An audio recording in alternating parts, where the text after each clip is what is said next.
ওই ও আর ওই 15টা অক্ষরের কথা বলছিলাম। আর এই সেই 15 অক্ষরের মধ্যে এই তিনটে অক্ষর ই একটা সহজ, ই একটা এখানে আইনার হামজা সহজ হয় না, মানুষের ভুলে ইয়া জবাব যদি ই তাহলে হয়ে গেল হামজা ই, ইয়া দিলে হবে ই, ইয়া দিলে হবে ইয়া পেশ হবে ইউ, আর হামজা পেশ হলো উ। এই যে পার্থক্য ইয়াটা সহজ। তাহলে 15টা অক্ষরের মধ্যে আমি শিখেছি না, আমি শুধু ধারণা দিচ্ছি। তাহলে ইয়েটা সহজেই আলাদা হয়ে যাবে। হামজা ওই আর হামজা এই 15টা অক্ষরের আইনটা এই 15টা অক্ষরের মধ্যে সবচেয়ে কঠিন অক্ষর। আর সবচেয়ে কঠিন অক্ষরে যদি একদিনে সম্ভব হয় অক্ষরগুলো সহজ হবে। হ্যাঁ, সবচেয়ে কঠিন অক্ষর আইন, যতগুলো বিপজ্জনক অক্ষর আছে। হ্যাঁ, আমরা আলহামদুলিল্লাহ রাব্বিল আলামিন, আলামিন করি ওই হামজা হয়ে গেল। হ্যাঁ, আলামিন হবে, আমি বললাম আলামিন, তাহলে ভুল হয়ে গেল।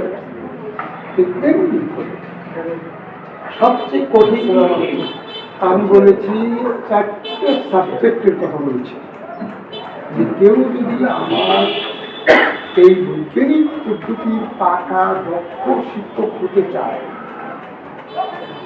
পাকা দক্ষ শিক্ষক হতে চায়, তার 4টে জিনিস জানতে হবে। 4টের মধ্যে হলো বিপজ্জনক ও তেলাওয়াত শুদ্ধ 1 নম্বর। তেলাওয়াত শুদ্ধের মধ্যে বিপজ্জনক একটা সবচেয়ে কঠিন জায়গা, বিপজ্জনক অক্ষর। বিপজ্জনক অক্ষর কাকে বলে? যে অক্ষর উচ্চারণ করতে আমি বলবো ক এবং তা, এটা দুটো বিপজ্জনক অক্ষর। এখন আমি তা দেবো, তা করলাম, তৈ যাবো, তা করলাম, হয়ে গেল। এখন তা এবং তয়ের মধ্যে পার্থক্য আছে। তা দেবো তা, ক দেবো ত, ক এবং তা, ক এবং তা। তাহলে এইভাবে যদি আমি পার্থক্য করে নিই, তাহলে বিপজ্জনক অক্ষরটা আমার কাছে সহজ হয়ে গেল এবং কোরআন সহি হয়ে গেল। আর সহি হতে যদি 1 মাস লাগিয়ে যায়, 2 মাস লাগিয়ে যায়, এবং 2 মাসই তো, হ্যাঁ 16 বছর তো লাগবে না। আমাদের কামড় পাশ করতে তো 16 বছর লাগে নাকি? 16 বছর তো লাগবে না। এই হলো আমার বৈজ্ঞানিক পদ্ধতির সবচেয়ে কঠিন জায়গা। সবচেয়ে কঠিন জায়গা কি করা? সহি শুদ্ধ করা। এটা হলো 1 নম্বর কঠিন জায়গা। 2 নম্বর জায়গাটার নাম হলো সুর। 2 নম্বর জায়গাটার নাম কি? সুর। সুরটা এমনি একটা জিনিস, এই দুনিয়াতে যত হাতিয়ার আছে, আমরা হাত দিয়ে, এই গাও দিয়ে কাজ করি, সুর দিয়ে কাজ করি, হাতিয়ার। হ্যাঁ, এগুলো হাতিয়ার। যত হাতিয়ার দুনিয়াতে আছে আমরা ব্যবহার করি, আর আমরা তা নিয়ে অনেক লাভবান করি, তা ব্যবহার শিখি যে কীরকম করে ব্যবহার করতে হবে। আমরা তারপরে উপকার পাই, যত রকম জিনিস দিয়ে উপকার পাই, তার থেকে সবচেয়ে বেশি উপকারের জিনিস আল্লাহ হাতে দিয়ে দিচ্ছি একবারে। এই দেখো, এই জায়গা দিয়ে দিচ্ছি, এর নাম হল গলা। সুর, কথা বলার কৌশল, কথা বলার ভঙ্গা, কথা বলার কৌশল। এই যে কথা বলা, এটা এর মধ্যে আমরা কথা বলার 2 রকম দেব, কথা বলার কৌশল, কথা বলার ভঙ্গা। কথা বলার সুর আর কথা বলার কৌশল, কথা বলার সুর আর কথা বলার কৌশল। এই 2টে জিনিস আমাদের কাছে, মানে এটা 2 নম্বর। কথা বলার কৌশল, কথা বলার সুর। যদি কেউ কথা বলার সুর আর কথা বলার ভঙ্গিমা যদি শিখতে পারে, তাহলে তার কাছে কোনো সীমাপতি মাথা তুলে কথা বলবে। কথা বলার সেই মাঠটি চাইছিল, 1 কোট দিকে গলা নামাই ফেলা দেবে, তোরে মারিয়ে ফেলাম, যদি যার কথা বলার কৌশল আছে, কথা বলার সুর আছে, কথা বলার ভূমিমা আছে, যদি 1 মিনিট কথা বলতে পারে তাহলে তার মারার ক্ষমতা শেষ। মারার ক্ষমতা শেষ শেষ আর কথা বলতে পারে না, কথা বলে এরকম কথা বলার ভূমিমা, কথা বলার সুর, এই জিনিসটা আমার কাছে শিখতে হবে। যদি এই দুটো জিনিস থাকে তাহলে পৃথিবীর মধ্যে, সারা দুনিয়ার মধ্যে সবচেয়ে বড় হিকমত, বড় কৌশল সে পেয়ে গেল। সবচেয়ে বড় মনে কর যে একটা মা তার ছেলেকে বলতেছে যে ভালো মানুষের জাত যদি হয়ে থাকিস তাহলে কালকে কিন্তু সকালে বাজার করবি। এক মা তার ছেলেকে আদেশ করবে, যেখানে যাস বাজার করে থিয়ে যাবে যদি ভালো মানুষের জাত হয়ে থাকিস। এটা একটা কথা। আর একটা মা তার ছেলেকে বলছি, বাবার কালকে দিন সকাল তোমার কোনো কাজ আছে? হ্যাঁ, বলবে কেন মা কি হয়েছে? অবশ্যই জিজ্ঞাসা করবে কেন মা কি হয়েছে? সকালে একটা কাজ ছিল। বলো তোমার কি কাজ? একটু বাজার করা আছে। তুমি আমার যত কাজই থাকো তোমার বাজার করলে তারপরে না। দুইটা মাই কিন্তু বাজারের কথা বলবে। ও মাটাও বাজারের কথা বলছে, বাজার কর, বাজারের কথা কিভাবে বললো, আর এই মাটা বাজারের কথা কিভাবে বললো। কি কথা বোঝা গেছে? আমার কথা কি বোঝা যাচ্ছে? তাহলে এইটা একটা কৌশল যে তার ছেলেকে কিভাবে আদেশ করবে, আর কিভাবে আদেশ করলে সে নিজের থেকেই বলবে মানে আমার যত কাজে থাকবো তোমার কাজ করে তারপরে। হ্যাঁ, এরকম আমি কাউকে দাওয়াত দেবো, ওনাকে দাওয়াত দিলাম, দাওয়াত দিয়ে হয়তো দাওয়াত নেবে না, উনি দাওয়াত নেবে না, উনি মন্ত্রী। আমার তো সময় হবে না, আমি এত কাজে নয়, কত কাজ আমার। তো বলছে স্যার আমার তো মেয়ের বিয়ে, এখানে আমাকে তো না, আমার সময় হবে না। আরে স্যার আমি তো মেয়েকে আজকে না, আপনি মেয়ের বিয়ে আমার ঠিক হচ্ছে, আপনি যেদিনটা পারবেন ওই দিন আমি দিন দেব, মেয়ের বিয়ে হবে আপনার জন্য, শুধু আপনাকে চাই, আপনাকে যেতে হবে। তাই কিন্তু মেয়ের বিয়েতে সেই দিতে চাচ্ছে তার কাকে সর্বোচ্চ একটা মানুষকে মুক্তি দিতে, হ্যাঁ, যার কথা শোনারই কথা না, সে কানে দিবে না, তোর মেয়ে বিয়ে দিবে তাতে আমার কি, এসব হবে না। এই নোংরাকে তো ছোটো যাওয়ার সময় এরকম কথা ছিল। কিন্তু বললো আমার একটা অর্ধের ইচ্ছা, তোমার পরিচয় আছে, আমার মেয়ের বিয়েতে আপনাকে রাখবো, আপনি যে মাসে বছরের যে দিন আপনি পারেন আমি সেই দিন আমি দিন করব। হ্যাঁ, এখন বলবে ঠিক আছে, তাহলে আমি বলবো। বিয়ে বোনায় আসলো, বললো স্যার দিন, হ্যাঁ, তো একটা দিন দিল, ঠিক আছে, আমার অবস্থায় তো কোনো কাজ নাই, এবার সংসদ অধিবেশনও নাই, আমি এই সময় কাজ, তাহলে তুমি এই সময় বাইতে পারে তার বোনের বিয়ে ওই দিন এসে কোনো কারণে তার বিয়ে ওই দিন।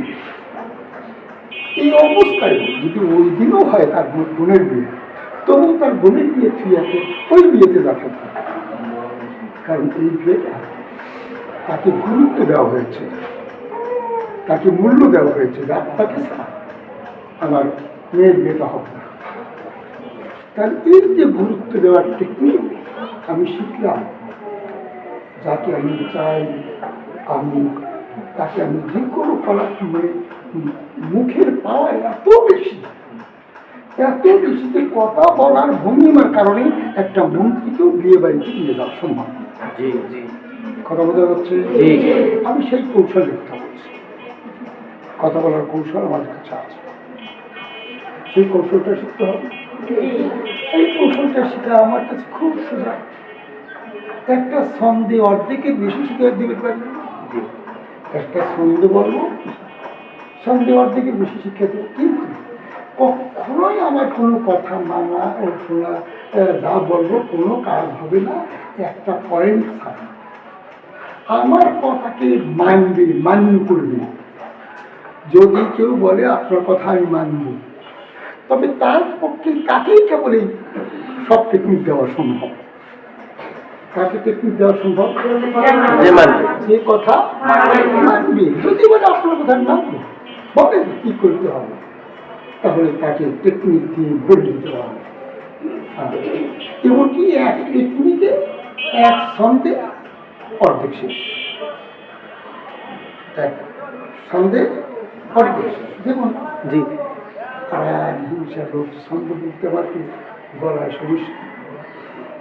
তো রাগে হিংসা বোঝে অহংকার, রাগ হিংসা লোভ যে অহংকার, হিংসায় যদি পড়ে খারাপ নেশায় যদি পড়ে যায়, রাগে হিংসা অহংকার, খারাপ নেশায় যদি পড়ে তাড়াতাড়ি আসেন, ছয়টি তাড়াতাড়ি আসেন। দোষ থাকলে ওস্তাদ মানা সম্ভব নয়। এই ছয়টি দোষ থাকলে ওস্তাদ মানা সম্ভব নয়। ছয়টি দোষ থাকলে ভালোবাসা পাওয়া সম্ভব। এই ছয়টি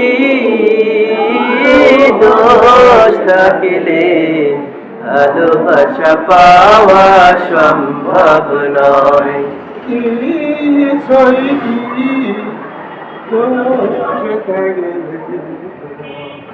সম্মান পাওয়া এই ছয়টি দোষ থাকলে সম্মান পাওয়া সম্ভব নয়। ছয়টি দোষ থাকলে বাপ মানা সম্ভব। এই ছয়টি দোষ থাকলে বাপ মা মানা সম্ভব নয়। খারাপ যা কিছু আছে, এই ছয়টা দোষ থাকলে সব খারাপ তার মধ্যে আছে। আর এই ছয়টা যদি দোষ না থাকে, যত খারাপ আছে বিভিন্ন দেশে, সারা দুনিয়াতে যত খারাপ আছে তার কাছে যাওয়া সম্ভব। ওই খারাপটা তার ভিতরে ঢুকবে না, তাহলে এক সঙ্গে অর্ধেক সাথে। তুমি মানতে পারবে কি? আমি বললাম না, হ্যাঁ আমাদের অনেক ট্রেনিং আছে, যে ট্রেনিংয়ে বলে তুমি রেগে গেলা তো হেরে গেল, রেগে গেলে তো হেরে গেল। তুমি একজন মানুষ খারাপ কাজ করেছে, অন্যায় করেছে, তুমি তাকে রাগে গেলা, তার কাছে রাগে তাকে শাস্তি দিতে চাও, আর তুমি রাগ করো না, রাগ ছাড়াও তাকে অনেক বড় শাস্তি দেওয়া যাবে। আর রাগ না করেও তাকে অনেক বড় শাস্তি দেওয়া যাবে। তুমি তখনই তুমি রেখে গেলা, তখনই রেখে গেলা, কিছুক্ষণ পরে রাগে থেকে ঠাকুর ঠাকুর দিতে দিতে, তারপরে কিছুক্ষণ পরে ওর হাত দিয়ে বাড়িতে রাগ করছি, ঠাকুর দিচ্ছি, মনে কিছু করিস না, বুড়ো গেছে, ছোট হয়ে গেল, হেরে গেল নাকি? জি এই রাগ করছিল, আর রাগ করার পরে যাওয়া এই 10 মিনিট, আধা ঘন্টা, ঘন্টা পরে, 2 ঘন্টা পরে রাগ এসে হেরে দেওয়া শুরু করে। এটা বাস্তব, এটা বাস্তব। তো আমরা এটা, এই যে আমি বলছি, এটা আমরা 2 নম্বর নিয়ে আলোচনা করছি। কয় নম্বর নিয়ে আলোচনা করছি? 1 নম্বরে কি আছে? তেলাওয়াত ছুটি। 1 নম্বরে কি আছে? আমার জীবনের সমস্ত কাজ হয়েছে। আমার জীবনের সমস্ত কাজ করা চারটে। 1 নম্বর কাজ আরো বলি যে মুখী হোক তেলাওয়াত শুদ্ধ করতে হবে। আর তেলাওয়াত শুদ্ধ করা মানে একবার বিয়ার কোরআন সই করা না, আমরা কিন্তু কোরআনকে সই করে ওয়ান থেকে নিয়ে আসছি কারণ খালি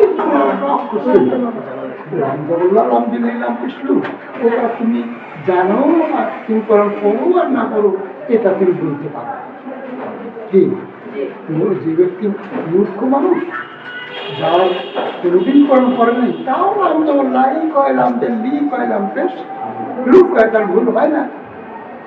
তাহলে আমি এমনি করে আমার যা ভয় পাইয়েছিলাম আমি যারা যারা দক্ষ শিক্ষক তারা পুরো কোরআন দেখাবে না, এই পুরো কোরআন সই করতে হবে এটা বলবে এইটুকু কথা সই করতে হবে, যা সব জায়গায় পাওয়া যাবে, আইন সব জায়গায় পাওয়া যাবে, ইয়া সব জায়গায় পাওয়া যাবে, হামদা সব জায়গায় পাওয়া যাবে, আইন হামদা ইয়া সই করলে গোটা কোরআনের আইন হামদা ইয়া সই নাকি এটা যে কত সহজ বুঝতে পারছো। কিন্তু তোমার কাছে অনেকের কাছে সারা বাংলাদেশের কাছে সারা ভারতবর্ষের কাছে কোরআন একটা কঠিন সাবজেক্ট, এটাকে সই করা সম্ভব না, হয় না। কেন হয় না? আমাদের ওস্তাদের মধ্যে টেকনিক নাই, ওস্তাদের মধ্যে টেকনিক নাই, যার মধ্যে 500 মানুষ মসজিদে আসতে গেলে সই গেলেমের জন্য সই পাবে একজন, অর্থাৎ আলেম ছাড়া কারো সই নাই, বৈজ্ঞানিক পদ্ধতি ছাত্র না হলে তার সই ঠিক এইরকম অবস্থা। তাহলে যেহেতু সই করতে বৈজ্ঞানিক পদ্ধতি সই করতে পারে, এটাও যদি ভালো করে মানুষ বুঝতে পারে বৈজ্ঞানিক পদ্ধতি সই করতে হলে এই কটা জিনিস সই করে, আর এই কটা জিনিস সই যদি না হয় আমি ওস্তাদকে ছেড়ে দেবো না, বলবো ওস্তাদ তোমার লক্ষ্যটা কিন্তু এখনো সই হয়নি, হ্যাঁ আমাকে হ্যাঁ আমি তো বুঝতে পারছি এই অক্ষরটার জন্য আমার গোটা কোরআন ভুল হয়ে গেছে, গোটা কোরআন ভুল হয়ে গেছে, আমার এই আইন অক্ষরের জন্য আইনটা আমাকে ঠিক করে দেয়, আমি গোটা কোরআন সই করি, তাহলে কোরআন সেই সহজ হয়ে যাচ্ছে খুব